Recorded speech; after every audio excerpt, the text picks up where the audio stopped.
Hello everyone, welcome to my channel, and today I'm going to share my 3 hours study routine with you all. And this is the morning session and I'm starting with NCERT Geography. Friends, NCERT Geography मैंने काफ़ी दिनों से छोड़ा हुआ था क्योंकि मैं एक और टीचिंग एग्ज़ाम की प्रिपरेशन कर रही हूँ, but now I am feeling that इसको कंप्लीट करना ज़रूरी है। क्लास 11th के कुछ चैप्टर्स बचे हुए थे और क्लास 12th का रिवीज़न मेरा बाकी बचा हुआ था। सो मैंने सोचा है कि एक दिन में मैं NCERT की किसी भी एक सब्जेक्ट की बुक्स ज़रूर से ज़रूर पढ़ूँगी। तो कभी मैं हिस्ट्री की पढ़ लेती हूँ और कभी ज्योग्राफ़ी की पढ़ लेती हूँ। तो आज मैंने ज्योग्राफ़ी स्टार्ट किया है। काफ़ी दिन से मेरा छूटा हुआ था ये, और मैं सोच रही हूँ इसका भी मतलब रिवीज़न होता रहेगा साथ साथ। और ये मॉर्निंग का टाइम है। ये मैंने 9 to 12 3 आवर्स की स्टडी को रिकॉर्ड किया था। सो मैंने सोचा कि आप लोगों के साथ शेयर कर लूँ कि मैंने क्या क्या आज की मॉर्निंग स्टडी में पढ़ा है, मॉर्निंग सेशन में पढ़ा है। काफ़ी कम टाइम मिल पाता है क्योंकि एडिट भी करना होता है और फिर अपलोड करना होता है, तो इतना टाइम नहीं होता है फ्रेंड्स। और अभी एग्ज़ाम भी है नज़दीक ही, तो उसकी भी प्रिपरेशन करनी होती है। मैं UPSC के साथ साथ टीचिंग एग्ज़ाम्स की प्रिपरेशन कर रही हूँ, लाइक TGT, PGT और GIC लेक्चरर। सो इतना ज़्यादा टाइम नहीं मिल पाता है, बट फिर भी मैं चाहती हूँ कि मैं थोड़ा बहुत अपना रूटीन आप लोगों के साथ शेयर करती रहूँ। फुल डे रूटीन मैं अभी शेयर नहीं कर पा रही हूँ बिकॉज़ उसमें बहुत ज़्यादा टाइम जाता है, और करती हूँ जल्दी ही। जब भी मुझे टाइम मिलेगा मैं ज़रूर से शेयर करूँगी आप लोगों के साथ अपना फुल डे रूटीन। बहुत से कमेंट्स आ रहे हैं कि आप फुल डे रूटीन शेयर नहीं कर रही हो, केवल शॉर्ट्स वीडियो बना रहे हो। बिकॉज़ शॉर्ट्स वीडियो में इतना टाइम नहीं लगता है फ्रेंड्स, तो इसलिए मैंने सोचा कि मैं उसके थ्रू आप लोगों को जानकारी देती रहूं कि मैं अब क्या पढ़ रही हूं, किस चैप्टर को मैंने स्टार्ट किया है, किस सब्जेक्ट को मैंने मॉर्निंग सेशन में पढ़ा है, किस सब्जेक्ट को आफ्टरनून सेशन में पढ़ा है। और अगर वो आप लोगों के लिए हेल्पफुल नहीं है तो you can tell in comment box that मैं वो अपलोड नहीं करूँगी। मैं इसीलिए अपलोड कर देती हूँ ताकि आप लोगों को पता चल जाए कि मैं अभी मतलब फ़िलहाल में क्या पढ़ रही हूँ, कौन सा चैप्टर मैंने स्टार्ट किया है किस सेशन में। और यहाँ मैंने वीडियो को टाइम लैप्स मोड पे रिकॉर्ड किया है क्योंकि 1 आवर 1.5 आवर का जो टाइम होता है वो पूरा रिकॉर्ड करना पॉसिबल नहीं होता है। तो या तो उसको फास्ट फॉरवर्ड मोड पर लगाना होता है या फिर टाइम लैप्स मोड में रिकॉर्ड करना होता है। तो मैं फ़ास्ट फॉरवर्ड कर देती हूँ वीडियो को, जिससे कि आप लोगों को ज़्यादा टाइम ना देखना पड़े। और ये चैप्टर मैंने 1.5 आवर में मैंने 3 चैप्टर कंप्लीट किए थे फ्रेंड्स। ये मैं रिवाइज़ कर रही हूँ। जिसने पहले की वीडियोस नहीं देखी है उनको मैं बता दूँ, NCERTs मेरी ज्योग्राफी कंप्लीट हो चुकी है first reading, and I am doing second reading now. Means second reading means revising. For revising I am doing practice questions bye दृष्टि IAS बुक, सॉरी दृष्टि पब्लिकेशन बुक, दृष्टि publication book, that is of MCQs practice. And you can see that I am doing the MCQs.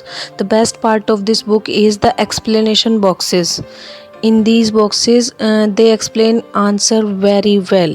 So friends, if you are doing preparation of UPSC, PCS or other exams, so you can buy this book. This is very helpful for Hindi medium students. For English medium I don't know it is available or not, but for Hindi medium it is a best book. Yes, I think so. You can see that I'm doing all the questions.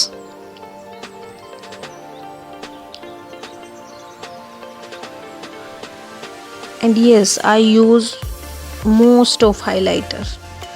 Most of the people use highlighter to highlight some parts, but I highlight more and more parts of the paragraph or any important thing, so please ignore it. And here it is completed. Yes, I have completed 3 chapters MCQs in 1.5 hour, and you can see this is chapter 8 of class 11th book, which I'm going to continue the next day. And now it is the time for Indian Polity by M. Lakshmikant, and the chapter Parliament I have started before and I did not complete this because it is a lengthy chapter, and now I am opening this chapter, and you can see half of chapter I have completed and half is remaining, so I am doing this. Indian polity के कुछ words, कुछ terms ऐसी हैं, specially parliament का जो chapter है, जो 1 से 2 बार पढ़ने में समझ में आती है, तो इसमें थोड़ा टाइम ज़्यादा लगता है, ये टाइम टेकिंग है, सो एक बार में ये समझ में नहीं आता है, इसीलिए इस चैप्टर में मुझे 2 दिन लगे। दो दिन से मैं इसको पढ़ रही हूँ और ये सेकंड डे है, आज मैं इसको कंप्लीट कर लूँगी। बिकॉज़ इसकी जो टर्म्स हैं वो थोड़ी मीन्स टफ़ नहीं कह सकते, लेकिन जिनके बारे में हमको डीपली पढ़ने की ज़रूरत होती है, जिनको समझने के लिए अच्छे से करने की ज़रूरत होती है, वही है। सो ये वीडियो मैं फास्ट फॉरवर्डिंग मोड में लगा रही हूँ, so you can enjoy. Yes, if you are boring to see my video, then you can skip as well. And thank you so much guys for supporting and commenting on my videos that it is helpful, it is motivating, and someone says that it is not motivating, it is waste of time. So I think the same thing is not useful for everyone. See, एक चीज़ सबके लिए useful नहीं हो सकती, किसी को वो useful लगती है, किसी को यूज़फुल नहीं लगती है। तो जिसको यूज़फुल लगती है वो उनके लिए थैंक्स, और जिनको यूज़फुल नहीं लगती है, so friends, so sorry for that. Because मेरा जो मोटिव है, मेरा जो पर्पस है, मेरा पर्पस यही है कि हाउसवाइफ्स क्या सोचती हैं कि हमें टाइम नहीं मिल पाता है, हम नहीं पढ़ पाते हैं, तो मैं उन लोगों को ये शो करना चाहती हूँ कि अगर आप चाहते हो कुछ करना तो आप कर सकते हो, कि मैं एक हाउसवाइफ होकर और ये कर सकती हूँ, मैं ट्राई कर रही हूँ। मैं ये नहीं कहती हूँ कि मैं बहुत अच्छा कर रही हूँ या फिर बहुत अच्छे तरीके से पढ़ाई कर रही हूँ, आपको भी ऐसे ही करना चाहिए। तो सबका अपना अपना अलग तरीका होता है फ्रेंड्स। मैं आप लोगों को ये बिल्कुल नहीं कहूँगी कि आप मेरे तरीके से कीजिए, बट अपने तरीके से कीजिए, लेकिन कीजिए। जितना भी समय आपको मिले आप उसको यूटिलाइज़ कीजिए। आप टीवी देखते हो तो उसको कम कर दीजिए या फिर बंद कर दीजिए। सोशल मीडिया मैं भी यूज़ करती हूँ, लेकिन अगर आप ओवर यूज़ उसका करते हो तो उसका टाइम थोड़ा बचा लीजिए और उसको आप पढ़ाई में यूटिलाइज़ कर सकते हैं। तो मैं तो यही कहूँगी, ये आपके लिए ही बेटर है, किसी और को फ़ायदा नहीं मिलने वाला इस सब चीज़ों से, हम लोगों को ही फ़ायदा मिलता है।